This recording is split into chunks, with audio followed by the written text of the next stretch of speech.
우리가 주일 예배에 계속해서 사도행전의 말씀을 함께 나누고 있습니다. 지난 시간에는 흩어지는 교회에 대한 말씀을 나누었죠. 하나님 나라의 멋진 은혜를 감동적으로 누리고 있던 교회 안에 예상치 못한 큰 박해가 나타나게 되었어요. 알고 보면 이 모든 어려움과 환난도 하나님은 이 일들을 통해서 하나님의 역사를 진행하시는데, 예루살렘 안에만 머물러 있던 복음을 사마리아로 땅끝으로 전하게 하시려는 하나님의 일하심이었음을 우리가 함께 나누었습니다. 오늘은 빌립의 성령 사역에 대한 이야기예요.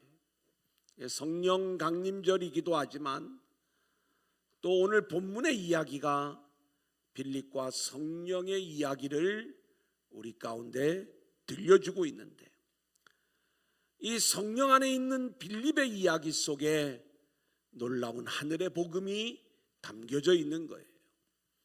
오늘도 저와 여러분 모두가 주시는 말씀을 통해 함께 큰 은혜 받는 귀한 시간들이 될 수 있기를 소원합니다. 아멘. 자, 우리 한번 따라해 볼까요? 빌립과 넷이,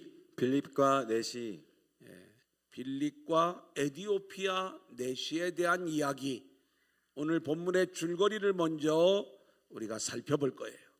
자, 사도행전 2장 9절로 11절 같이 읽고 출발합니다. 시작. 우리는 바데인과 메데인과 엘람인과 또 메소보다미아, 유대와 갑바도기아, 본도와 아시아, 부르기아와 밤빌리아, 애굽과 및 구레네에 가까운 리비아 여러 지방에 사는 사람들과 로마로부터 온 나그네 곧 유대인과 유대교에 들어온 사람들과 그레데인과 아라베인들이라.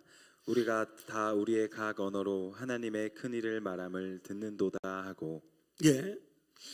오늘 이 말씀을 보면 예수님이 승천하신 후에, 승천하시면서 제자들에게 두 가지 약속을 하셨는데, 하나는 약속하신 성령을 부어주신다는 것, 그 성령이 우리 가운데 임할 때 권능을 받고 예루살렘, 유대, 사마리아 땅끝으로 복음이 흘러가는 증인이 되게 하신다는 것, 이게 첫 번째 약속이었어요. 두 번째 약속은 예수님이 하늘로 올라가심을 본 그대로 다시 오신다는 것. 그래서 성도의 인생은 약속하신 성령을 받아야 되는 것이고, 그리고 그 성령을 받은 자가 나 혼자 복을 누리며 사는 게 아니라 땅끝까지 복음을 전하는 자들로 우리가 세워져야 되는 것이고, 또 하나는 다시 오실 주님을 기다리는 믿음의 성도들로 세워져야 함을 말씀드렸습니다. 실제로 오순절 마가의 다락방에 약속하신 성령이 임하게 되는 것이고, 그리고 이 오순절을 지키기 위하여 전 세계에 흩어져 있던 수많은 유대인들, 우리가 이들을 헬라파 유대인이라고 이야기를 하죠.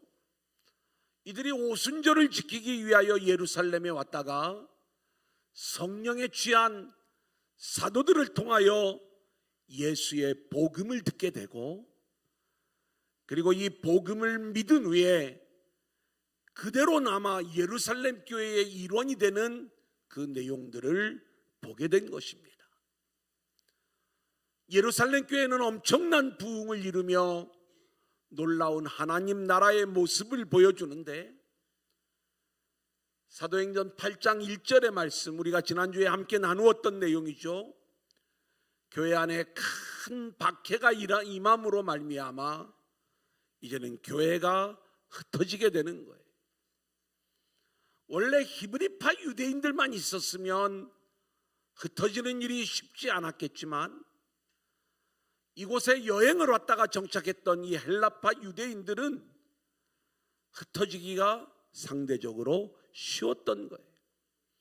그래서 우리는 이 헬라파 유대인 중에 하나인 빌립이 유대를 넘어 사마리아까지 와서 복음을 전하는 이야기, 이게 우리가 지난주에 함께 나누었던 이야기이고요. 오늘 말씀을 보면 이 빌립이 다시 한번 성령의 인도함을 받아 이제는 남쪽 가사에 이르는 길로 인도함을 받아요. 사마리아는 예루살렘 북쪽에 있는 그러한 지역인데, 이곳에서 복음을 전했던 빌립이 성령의 인도함을 받아 예루살렘 남쪽 가사의 광야길까지 오게 되는 이야기, 그리고 여기에서 에디오피아 내시를 만나 복음을 전하는 이야기, 그리고 이 복음을 들은 에디오피아 내시로 인하여 이제는 이 에디오피아 나라 전체가 예수를 믿게 되었던 그 모든 하나님 선교의 이야기를, 그러니까 복음이 예루살렘에서 사마리아로, 사마리아에서 아프리카로, 이방으로, 땅끝으로 흘러가는 이 이야기를 성경은 우리 가운데 말씀하고 있고요. 그리고 이 일이 사람의 계획이나 사람의 노력으로 이루어지고 있는 게 아니라 하나님이, 성령께서 직접 이 일들을 이끌어 가시면서 이 성령님의 인도하심에 순종하는 자를 통해 하나님의 놀라운 선교가 이루어지고 있는 모습을 우리는 보게 되는 거예요. 사랑하는 여러분, 우리가 이제 두 번째 대지에서 더욱 깊이 이 성령의 사역을 다루겠지만, 우리가 함께 두란노 공동체에서 만난 것, 그리고 하나님께서 저와 여러분을 이끌어 가시는 것, 이 모든 이 과정 속에 하나님의 일하심, 하나님의 인도하심이 있는 줄로 믿습니다. 아멘. 뭔가 나 혼자의 신앙적 유익을 위해서 여러 교회 중에 하나, 이 두란노 교회를 선택한 줄 알지만, 하나님은 드라마틱하게 저와 여러분을 만나게 하시고 우리를 복음의 공동체로 세워가시면서 우리를 통하여 일하실 하나님의 놀라운 역사들이 있는 거예요. 그렇다면 우리는 함께 순종하면서 사명을 감당할 때 이 두란노 공동체를 통해 세계 복음화의 놀라운 역사들이 나타나게 될 줄로 믿습니다. 아멘. 자, 이제 이 빌립과 내시의 만남 이야기예요. 27절, 28절 같이 보겠습니다. 시작. 일어나 가서 보니 에디오피아 사람 곧 에디오피아 여왕 간다게의 모든 국고를 맡은 관리인 내시가 예배하러 예루살렘에 왔다가 돌아가는데 수레를 타고 선지자 이사야의 글을 읽더라. 우리가 본문을 읽을 때 이 본문의 상황을 잘 관찰하는 게 중요합니다. 오늘 이 에디오피아가 등장을 해요. 이 구약에 보면 구스 사람, 이 구스 함의 후손이죠. 이 구스 사람들이 바로 이 에디오피아와 연결이 되어져 있어요.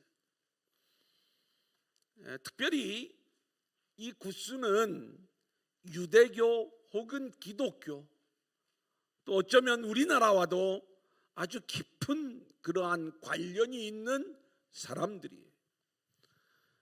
구스에 대하여 물론 심판을 예언한 내용들도 많이 있지만, 우리는 모세가 구스 여인을 취한 이야기를 알고 있어요. 그리고 이 구스 사람에 대하여 성경이 그렇게 배타적이지 않아요. 우리는 솔로몬을 찾아왔던 시바 여왕의 이야기를 알고 있죠. 에디오피아 사람, 물론 실제 인물이냐 아니냐 이것을 이야기하는 그러한 학자들도 있지만, 지금 이 에디오피아라고 하는 나라는 그 내용을 사실로 그들은 늘 이야기를 하고 있는 거예요. 아무튼 오늘 본문에도 이 에디오피아 여왕 간다게의 국고를 맡은 넷이 이렇게 표현을 하고 있어요.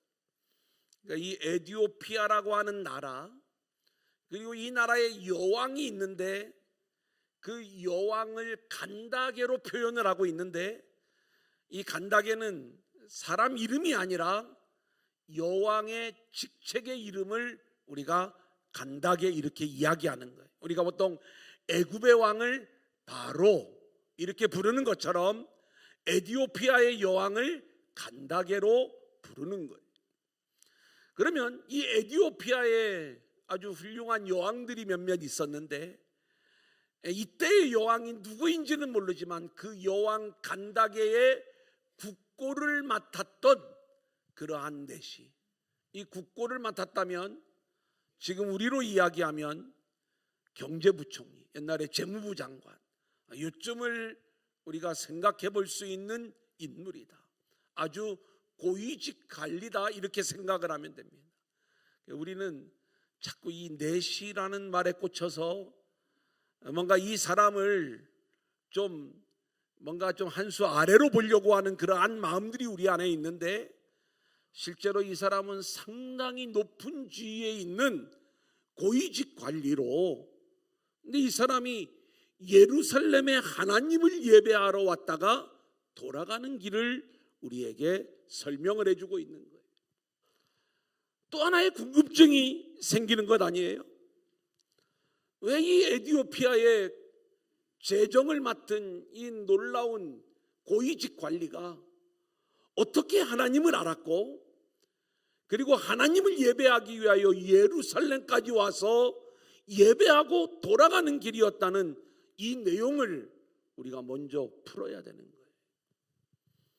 우리가 사도행전 2장의 말씀을 보면 이미 디아스포라 되어 있던 많은 유대인들이 이 아프리카, 애굽, 리비아, 구레네 이런 여러 근처에서부터도 많은 사람들이 예루살렘을 찾아왔음을 성경이 말씀하고 있잖아요.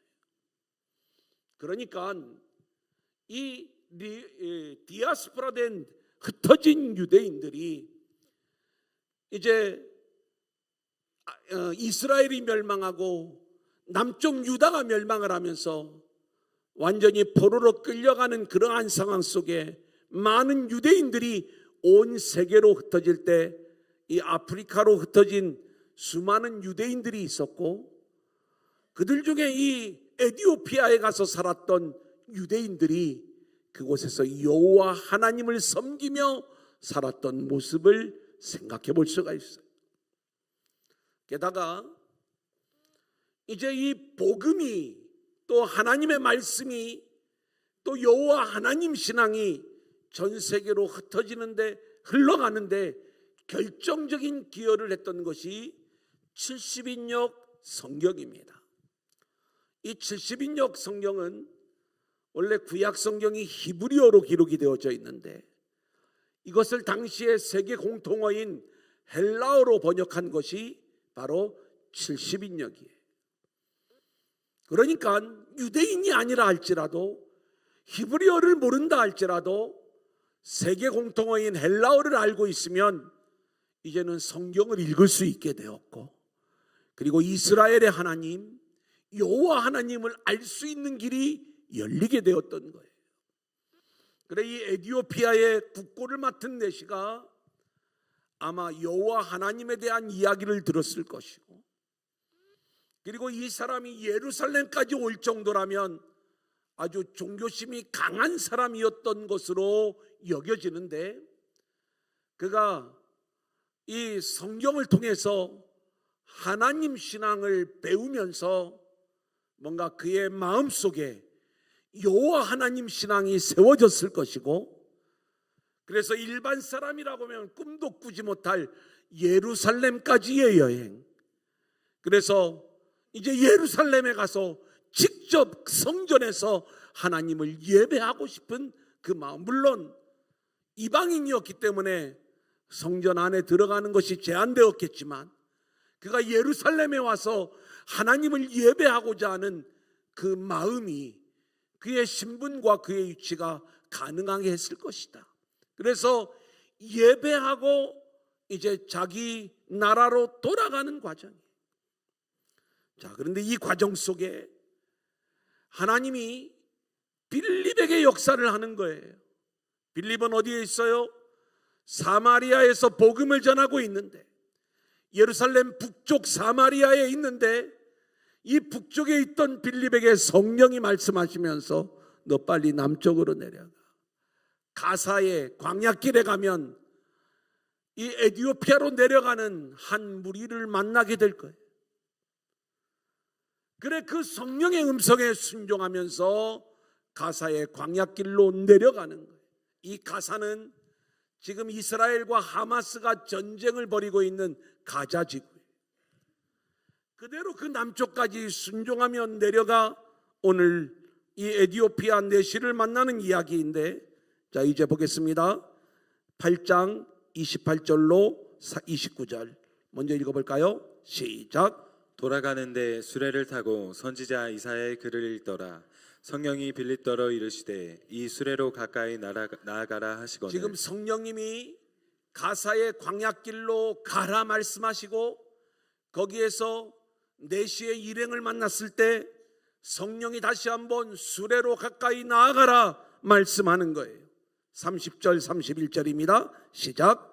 빌립이 달려가서 선지자 이사야의 글 읽는 것을 듣고 말하되 읽는 것을 깨닫느냐 대답하되 지도해 주는 사람이 없으니 어찌 깨달을 수 있느냐 하고 빌립을 청하여 수레에 올라 같이 앉으라 하니라. 저는 오늘 이 말씀을 준비할 때 또 한 번 회개를 했어요. 제가 이 안식년 기간 동안에 좀 몇 가지 좀 계획된 일정들이 있어서 이렇게 비행기를 오래 타는 시간들이 좀 몇 번 있었어요. 그래 이제 이때 저는 이 비행기 안에서 제가 좀 잠을 못 자요. 뭐 예민해서 못 자는 건 아니에요. 코를 골아요. 그러다 보니까 남한테 이렇게 좀 피해를 주잖아요. 그래 어쩌다가 이렇게 이제 좀 쉬면서 이렇게 좀 자려고 하면은 제가 코를 슬쩍만 골아도 옆에서 누가 툭 치는 거예요. 그러면 막 잠이 오려다가 한번 깨면 그 다음부터 어려운 거 아시죠? 그래서 이제 보통 제가 이제 뭘 주로 듣냐면 이렇게 이제 스마트폰에다가 옛날에는 강의를 들을 걸 이렇게 좀 가지고 갔어요. 근데요, 어려운 강의는 너무 힘들어. 그래서 좀 재밌고 웃기는 강의, 물론 이제 제가 좀 평상시에 일부러 듣기에는 좀 그런 내용들을 또 이렇게 좀 담아 가지고 가서 듣기도 하고 그래요. 근데 요즘은 좀 꾀가 나 가지고 제가 이제 우리 성도님들이 대화를 나누는 어떤 드라마나 이런 내용들을 제가 모르는 게 많습니다. 그래서 제가 오징어 게임도요, 코로나에 걸려가지고 일주일 동안 격리됐을 때 그때 제가 그 오징어 게임이라는 걸 한번 다 봤어요. 다들 그 얘기를 하는데 저는 볼 기회가 없어서, 이제 그런 것처럼 진짜 오래된 것들 중에 한번 요거는 봐도 괜찮다라고 하는 것들이 몇 가지가 있었어요. 이번에도 그것을 좀 담아가지고 한 10년 20년 된 이제 그 드라마 같은 건데, 이제 그것을 이제 좀 가서 한 3분의 1, 2분의 1쯤 봤나 이제 오며 가며 그랬는데, 오늘 이 본문의 이야기가 자꾸 제 마음을 자꾸 건드는 거예요. 이 에디오피아 내시는요, 수레를 타고 가면서 성경을 읽었대. 제 마음에 얼마나 찔림이 오는지. 이 수레를 타고 오면 나는 어떻게 했을까? 아마 혼자 누워서 잠을 자면서 좀 편하게 왔을 것이다. 그죠? 그 수레에서 뭐 저는 물론 이코노미 클래스라 이렇게 누워서 잘 수는 없지만, 이 수레는 혼자 얼마든지 누워서 잘 수도 있고 또 얼마든지 편하게 보낼 수 있는 그러한 모습 아니겠습니까? 그런데 이 에디오피아 내시가요, 자기 나라로 돌아가는 길에 성경을 읽는, 이 성경 소리를 들으면서 성령의 음성을 빌립이 듣는 거예요. 어디로 가라고? 가까이 수레로 나아가라는 그 음성을 들으면서 그 에디오피아 내시에게 이렇게 묻는 겁니다. 지금 읽고 있는 이 이사야의 글, 그 말씀을 깨닫느뇨? 이것을 물을 때에 이 내시가 이렇게 대답을 하는 거예요. 지도해 주는 사람이 없는데 어떻게 깨달을 수 있겠느냐? 여러분, 진짜 성경이 만만치 않죠. 우리도 지금 성경을 창세기부터 요한계시록까지 통독을 하지만 그 내용을 알고 통독하는 분들은 많지 않아요. 대부분 성경을 모른 채 그냥 읽을 뿐이죠. 오늘 이 에디오피아 내시도 동일한 이야기를 하는 거예요. 누군가가 좀 가르쳐 주기를 원하는데 가르쳐 주는 사람이 없기 때문에 이 말씀을 이해할 수 없다는 거죠. 그러면서 빌립을 청하여 함께 수레에 앉게 하고 이 빌립으로부터 복음을 듣는 장면이 오늘 말씀의 이야기예요. 좀 길지만 32절로 38절 같이 읽겠습니다. 시작. 읽는 성경 구절은 이것이니 일러스되 그가 도살자에게로 가는 양과 같이 끌려갔고 털 깎는 자 앞에 있는 어린 양이 조용함같이 그의 입을 열지 아니하였도다.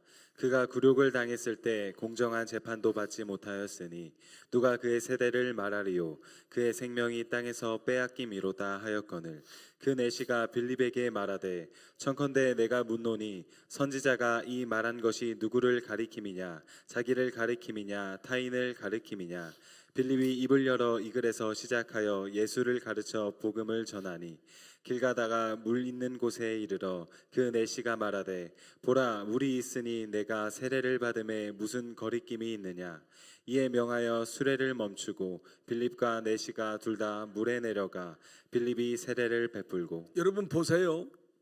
왜 이 내시가 선지자 이사야의 글을 읽고 있었을까? 여기에는 하나님의 섭리가 담겨 있었다 생각을 하는 거예요. 이 이사야의 글을 보면 구스에 대한 심판의 예언이 여러 차례 나오고 있어요. 에디오피아 사람, 자기 나라에 대한 말씀이 성경에 나오니까 더 궁금했겠지요. 그리고 심판이 임할 그 나라의 운명, 그리고 이 구스 사람들의 운명을 생각을 하면서 하나님 신앙으로 구원받기를 원하는 그 마음이 이 에디오피아 내시에게 있었을 거예요. 근데 이 이사야의 글을 읽어보니까 구원자가 고난받는 어린 양, 고난받는 종의 모습으로 나타나는 거예요. 이게 이해할 수가 없는 거예요. 뭔가 강력한 세상의 능력을 가진 자가 와서 우리를 구원하여 주면 좋겠는데 이 선지자가 이야기하는 구원자의 모습을 보니까 마치 순한 어린 양의 모습으로 올려 도살장에 끌려가는 모습으로 끌려가 결국 죽임을 당하게 될 것을 말씀하고 있는 이 이사야의 글의 이야기, 이것을 도저히 이해하지 못했던 이 내시에게 빌립이 이제 예수의 이야기로 시작을 해서 이 53장의 말씀뿐만이 아니라 이사야의 모든 글이 바로 예수 그리스도를 말씀하고 있는 것임을, 이사야에서 이야기하고 있는 모든 내용들이 예수 그리스도의 이야기였음을 말씀을 했을 때 이 에디오피아 내시가 복음을 깨닫게 되는 것이고,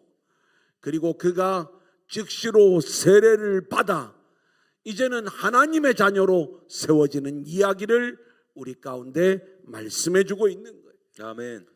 여러분, 이 모든 일들이 하나님이 하신 일이에요. 보세요. 지금 복음이요 예루살렘 안에 갇혀 있었어요. 큰 박해로 인하여 헬라파 유대인들을 중심으로 흩어지는데 7 집사 중에 하나였던 빌립이 사마리아에 와서 복음을 전해요. 그런데 이 복음을 전하는 그 와중에 베드로와 요한이 와서 안수함으로 이제는 성령 받은 사마리아 교회가 되는 것이고, 빌립은 그의 사역이 성령에 집중해야 됨을 깨달으면서 이제는 성령의 인도함을 받는 사람이 되거든요. 그래서 성령의 지시하심을 따라 사마리아에서 이제는 예루살렘 남쪽 가사의 광야길까지 오게 되는데, 여기에서 마침 예루살렘에서 예배하고 돌아가는 이 에디오피아 내시를 만나면서 복음을 전하게 되고, 이때 이 복음을 받아들였던 내시가 자기 나라에 돌아가 이 에디오피아는 지금도 전체가 다 예수를 믿는 건 아니지만 대부분의 백성들이 예수를 믿는 그러한 기독교 국가가 된 것. 복음이 사마리아를 넘어 다시 아프리카로 땅끝으로 가는 그 놀라운 하나님의 선교의 이야기를 우리 가운데 말씀해 주고 있는 거예요. 사랑하는 여러분, 하나님이 우리에게 붙여주시는 내시가 있어요. 우리는 길을 가다가 성령의 인도함을 받을 때 하나님께서 복음을 전해, 뭔가 하나님의 은혜를 흘려보내라. 내가 구체적으로 복음의 내용들을 전할 수는 없어도 그 영혼을 품어줘라, 안아줘라, 또는 뭔가 너의 마음을 좀 보여줘라. 이런 것들을 통해서 한 영혼이 그리스도 안으로 돌아올 때 그 영혼을 통해서 얼마만한 엄청난 역사가 나타날지 우리는 알지 못하는 거예요. 하나님이 이러한 방식을 통해서 놀라운 하나님의 선교를 이루어 가시는 줄로 믿습니다. 아멘. 그러기에 우리는 두란노 공동체 안에서 하나님이 만나게 하신 것, 그리고 우리를 이렇게 매주일 만나면서 사명을 감당해 하시는 것 열심히 감당해 나가는 가운데에 하나님의 놀라운 선교의 역사가 우리를 통해 흘러갈 수 있기를 소원합니다. 아멘. 자, 이제 두 번째 우리 한번 따라합니다. 빌립과 성령. 빌립과 성령. 자, 14절로 17절 같이 읽어볼까요? 시작. 예루살렘에 있는 사도들이 사마리아도 하나님의 말씀을 받았다 함을 듣고 베드로와 요한을 보내매 그들이 내려가서 그들을 위하여 성령 받기를 기도하니, 이는 아직 한 사람에게도 성령 내리신 일이 없고 오직 주 예수의 이름으로 세례만 받을 뿐이더라. 이에 두 사도가 그들에게 안수하매 성령을 받는지라. 오늘은 성령 강림절이에요. 특별히 이 빌립에게 임한 성령의 사역을 우리가 말씀하지 않을 수가 없어요. 빌립이 하나님의 역사 속에 사마리아로 가서 복음을 전합니다. 많은 표적과 기적을 행합니다. 사람들이 복음을 받아들이고 그리고 예수를 믿는 그 놀라운 일들이 나타났어요. 이 소식을 들은 예루살렘 교회에서 베드로와 요한을 사마리아에 파송을 하는데, 베드로와 요한의 눈에 한 가지 문제가 비친 거예요. 이들이 하나님의 말씀을 받아들였지만 성령을 경험하지 못한 거예요. 그래서 베드로와 이 요한이 안수함으로 이 사마리아 교회가 성령 받은 교회로 세워지는 이야기를 우리가 지난주에 함께 나누었어요. 여기에는 단순히 이 사마리아 교회만 성령 받은 교회가 된 게 아니라 이 빌립에게 성령님의 사역이 얼마나 중요한 것인가를 깨닫는 계기가 되었던 거예요. 이제 이 빌립은 완전한 성령의 사람이 되었어요. 성령님의 음성을 듣는 모습으로 오늘 말씀은 우리 가운데 이야기하는 거예요. 여러분, 우리가 빌립의 성령 사역 이렇게 이야기를 할 때 오늘 빌립의 이야기를 보면 빌립이 하나님의 음성을 들어요. 그리고 하나님이, 성령님이 빌립을 강권적으로 순간 이동을 시켜서 다른 곳으로 이끌고 가시기도 해요. 우리는 이러한 성령의 역사를 볼 때마다 우리에게도 이런 놀라운 능력을 주세요. 나에게도 세상이 흉내낼 수 없는 성령의 능력이 나타나게 해주세요. 이렇게 우리가 성령을 구하기 쉽지만 성령의 그러한 어떤 표적과 그런 신비한 체험을 위해서 우리가 성령을 구해서는 안 된다는 거예요.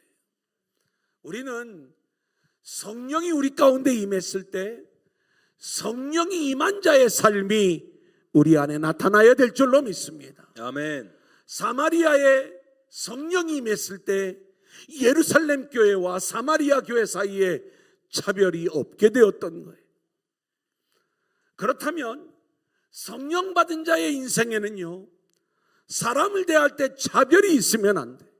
뭔가 나에게 유익이 되는 사람, 뭔가 나에게 도움이 되는 사람은 우리가 가까이 하고 그 사람을 높이고 그 사람을 통해서 뭔가 내가 유익을 취하려고 하는 것, 나에게 불편하고 손해가 되는 사람을 거리끼고 그에게는 복음도 전하려고 하지 않고 그런 사람은 교회에 오는 것도 우리가 거부하는 것, 여러분 이것은 성령 받지 못한 모습인 거예요.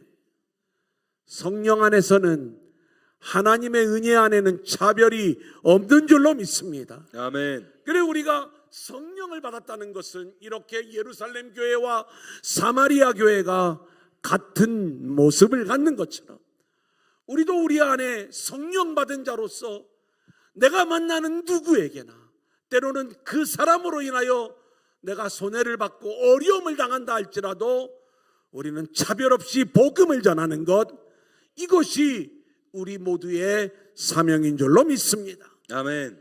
이제 이 성령 받은 빌립의 모습을 보니까 더 놀라운 일이 나타나요. 26절 29절 같이 보겠습니다. 시작. 주의 사자가 빌립에게 말하여 이르되 일어나서 남쪽으로 향하여 예루살렘에서 가사로 내려가는 길까지 가라 하니 그 길은 광야라. 성령이 빌립더러 이르시되 이 수레로 가까이 나아가라 하시거늘. 여러분 우리는 지금 이 빌립이 성령의 음성을 듣는 이야기를 우리가 듣게 되는데 어떻게 그 음성을 들었는지는 모르지만 하나님의 지시하심을 따라 가사의 광야길까지 가는 거예요. 성령님이 수레에서 이사야의 글을 읽는 소리가 들릴 때에 수레로 가까이 나아가라, 이 음성을 듣는 거예요.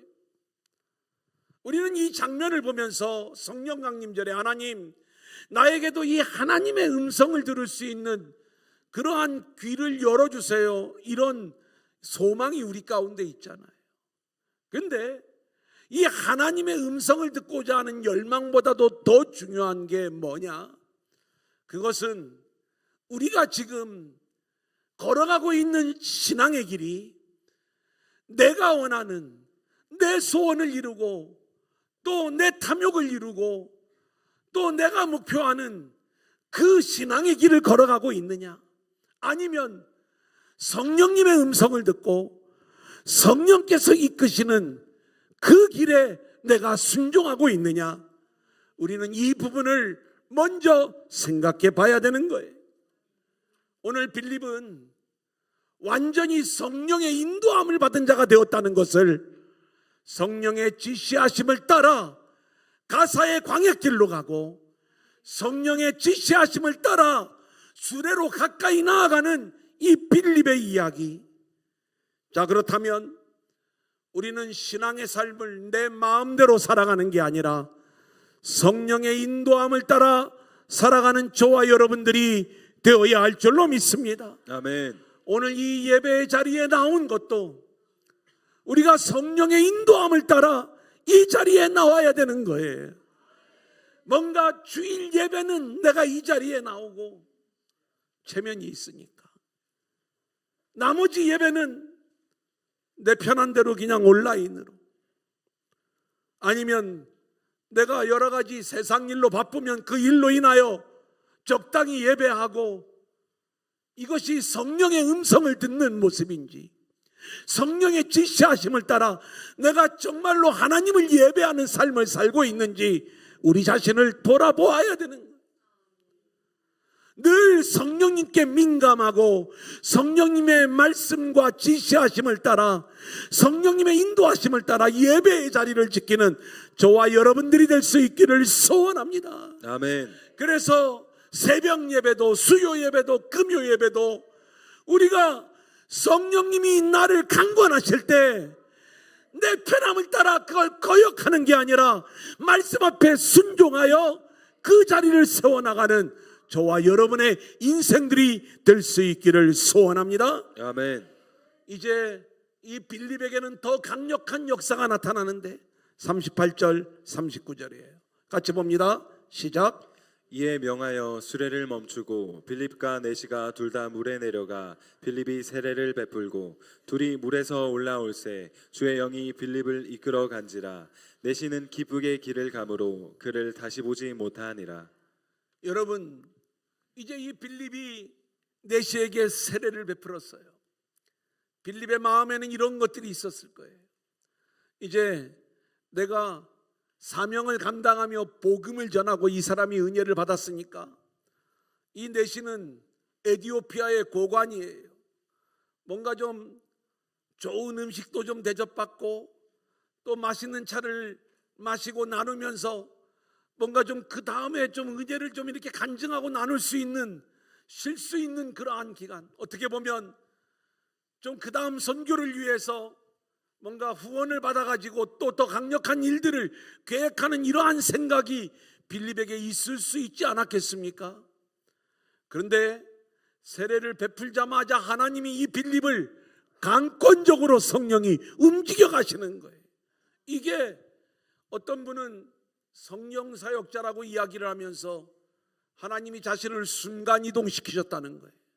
그러면서 이 빌립의 이야기를, 빌립이 그 자리에서 갑자기 성령이 움직이시니까 아스도에 나타나고 그리고 계속 복음을 전하면서 가이사랴로 가더라. 이런 성령의 역사가 본인에게도 나타났다는 거예요. 여러분, 성령 사역은 그런 게 아니에요. 물론 하나님이 그렇게 하실 수 없다는 게 아니라 지금 이 빌립은 철저히 성령에 붙들린 인생이 되었음을 우리 가운데 보여주고 있는 거예요. 이게 성령 받은 모습인 거지, 뭔가 내가 순간 이동을 하는 놀라운 능력이 나에게 나타난 사람이야, 이걸 드러내고 이걸 자랑하는 것은 가짜예요. 성령님이 내 인생을 강권적으로 이렇게 끌고 가시더라.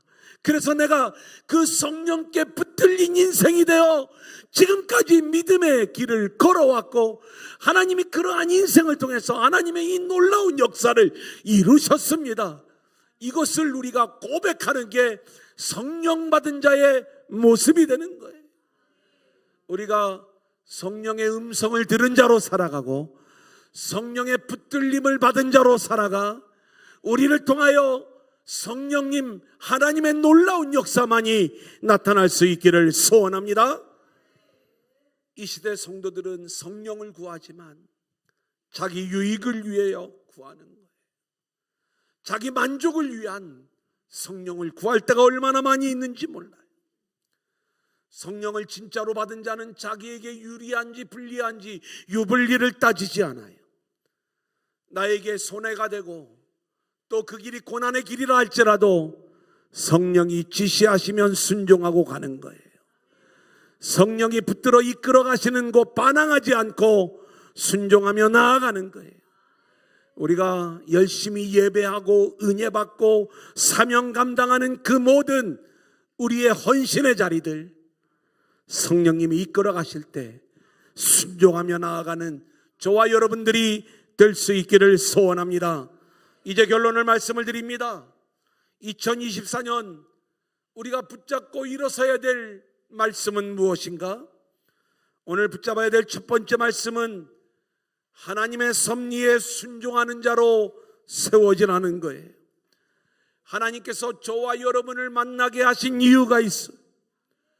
하나님께서 우리를 두란노 공동체 안에서 한 믿음의 지체로 세우신 이유가 있는 거예요. 그것은 우리를 통해 복음이 세상으로 땅끝으로 흘러가게 하시는 하나님의 놀라운 섭리적 역사가 있는 줄로 믿습니다.